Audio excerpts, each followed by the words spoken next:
తెలంగాణ ప్రజలందరికీ నమస్కారం. Welcome to wifi media. నేను మీ గంగనపయ్య రాంబాబు. తెలంగాణ రాష్ట్రంలో రాజకీయ పార్టీల వ్యూహాలు ఎలా ఉన్నాయి, వాటి పరిస్థితి ఎలా ఉంది, రాష్ట్ర రాజకీయాలు ఎలా ఉన్నాయో ఒకసారి చర్చించుకుందాం.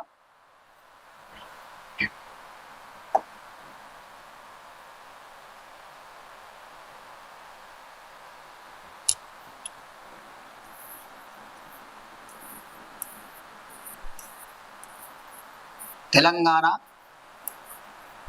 రాజకీయం మనకు ప్రధానంగా తెలంగాణ 3 పార్టీలు అయితే ఉన్నాయి.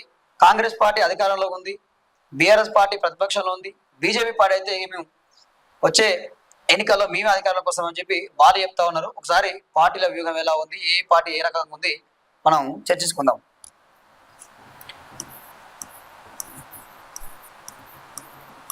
కాంగ్రెస్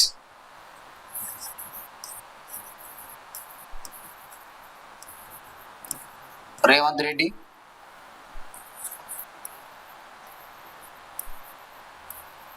జానారెడ్డి, బట్టి విక్రమార్క,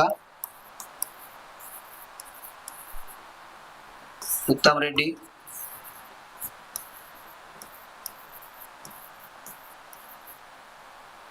వెంకటరెడ్డి,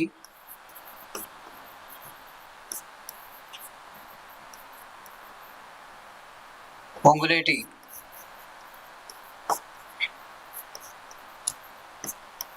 రెడ్డి,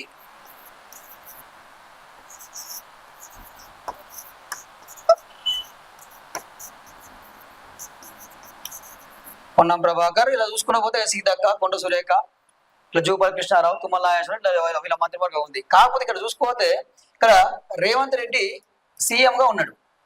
కానీ వీళ్ళ పార్టీలో ఎవరు సీఎంఓ వీళ్ళకే తెలియదు. స్వయంగా ముఖ్యమంత్రి రేవంత్ రెడ్డి ఆయన ఒక సభలో ఉత్తమ్ కుమార్ రెడ్డి సీఎం అంటాడు, జూపల్లి కృష్ణారావు కేటీఆర్ సీఎం అంటాడు, జగ్గారెడ్డి ఒక ప్రెస్ మీట్ లో ఎవరు కిరణ్ కుమార్ రెడ్డి మా సీఎం అంటాడు. అంటే వీళ్ళకే ఇలాంటి అవగాహన లేదు. ప్రజలంతా అసలు దాని మీద పెద్ద ట్రోల్స్ అవుతున్నాయి, అంటే వీళ్ళకే లేదని చెప్పి. అదేవిధంగా ప్రజలందరూ ఏమంటా ఉన్నారు, వీళ్ళు 6 గ్యారెంటీల అమలు చేశారు, 6 గ్యారెంటీలు అని చెప్పి ప్రజాపాలన అని చెప్పి వచ్చారు. ఈ 6 గ్యారెంటీల విషయంలో కొంత విఫలమైంది, కొన్ని పథకాలు అమలు కాలేకపోయినాయి. ప్రజలందరూ అడుగుతున్నారు ఏమైంది, కొత్తగా పెళ్ళిన మహిళలు మా తులం బంగారం ఇస్తున్నావు ఏమైందే అని అడుగుతా ఉన్నారు అందరూ కూడా. అదేవిధంగా మహాలక్ష్మి 2500 ఇస్తున్నావు ఏమైంది, కొంతమంది అయితే ఇంట్లో ఇప్పుడు మధ్యలో వీడియోలు వస్తున్నాయి, 2500 2000 తల్లి బిడ్డ కోడలు ఇలా చర్చించుకుంటారు. 2500 అంటే 5000 7500 మంచి చిట్టి వేసుకుందామని వాళ్ళు కాలగన్నారు, అది లేదు. గ్యాస్ సబ్సిడీ అని చెప్పారు, అది లేదు. ప్రజలందరూ అడుగుతారు. కొంత కాంగ్రెస్ ప్రభుత్వం అయితే కొన్ని హామీలు అమలు కాని హామీలు ఇచ్చి కొంత విఫలమైందని అయితే చెప్పుకోవచ్చు. ప్రజలందరూ కూడా పథకాల కోసం అడుగుతారు. బీఆర్ఎస్ పార్టీ పరిస్థితి చూసుకుందాం. కేసీఆర్,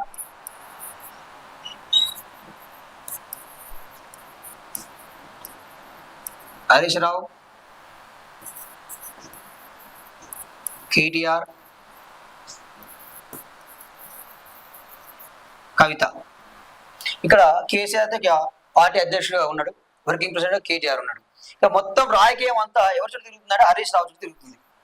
బీఆర్ఎస్ పార్టీలో మొత్తం కూడా హరీష్ రావు పార్టీ మారుతాడు, లేదా కొత్త పార్టీ పెట్టబోతుండు, ఏకనాథ్ షిండే అవుతాడు అని చెప్పేసి రకరకాల వార్తలు అయితే వస్తున్నాయి. కానీ హరీష్ రావు ప్రెస్ మీట్ ఏం చెప్తా ఉన్నాడు, మా బాస్ కేసీఆరే, నేను క్రమశిక్షణ గల కార్యకర్తను, నేను పార్టీ మారను, 20-25 ఇదే పార్టీలో ఉన్నా, నాకు ఏ పని అప్పు చెప్తే ఆ పని నేను చేస్తా అని చెప్పేసి హరీష్ రావు చెప్తా ఉన్నాడు. అయితే ఇదంతా ఎప్పుడు జరిగింది, బీఆర్ఎస్ రజతోత్సవ సభ ఎప్పుడైతే జరిగిందో అక్కడ కేసీఆర్ కూడా కేటీఆర్ కూడా ఇద్దరు కూడా పెట్టారు, హరీష్ రావు కూడా పెట్టలే. అప్పటి నుంచి కూడా ఇక ఆయన నారాజు అయిపోయిండు, అరిగిండు, ఆయన కొత్త పార్టీ పెట్టబోతుండు అని చెప్పేసి రకరకాల ప్రచారాలు జరిగినాయి. ఆయన దాని క్లారిఫికేషన్ ఇచ్చుకుంటూ ఆ కేటీఆర్ హరీష్ రావు కలుసుకురు, ఒక ఇంట్లో కేటీఆర్ హరీష్ రావు ఇంటికి పోయిండు, గడిచి మాట్లాడుకున్నారు. వాళ్ళు మనకు తెలిసిన సమాచారం ఏంటంటే వాళ్ళు తెలిసేకుండా మళ్ళీ మనం బీఆర్ఎస్ ప్రభుత్వం తెలంగాణ రాష్ట్రం తీసుకురావాలి, మళ్ళీ మనం కేసీఆర్ ముఖ్యమంత్రి చేసుకోవాలి, ఆ విధంగా మనం ఉద్యమాలు ధర్నాలు ప్రజా పోరాటాలు చేయాలని చెప్పి కొంత కాంగ్రెస్ ప్రభుత్వం కొన్ని హామీలు ఇచ్చి అమలు చేయలేకపోతుంది, దాని మీద మంచి పోరాటం చేయాలి, ప్రజలకు వెళ్ళాలని చెప్పేసి వాళ్ళు చర్చించుకుంటా ఉన్నారు. అదేవిధంగా మళ్ళీ కేసీఆర్ ని సీఎం చేయాలని చెప్పేసి వాళ్ళు ప్లాన్ చేస్తా ఉన్నారు. ఇలా బీఆర్ఎస్ పార్టీ ఈ విధంగా ఉన్నది. ఇక బీజేపీ పార్టీ చూసుకుంటే వాళ్ళ పరిస్థితి కూడా చెప్తా. బీజేపీ. ఇక కిషన్ రెడ్డి,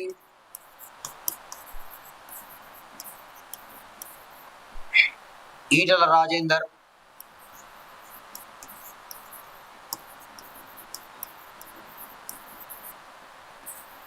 రఘునందన్ రావు,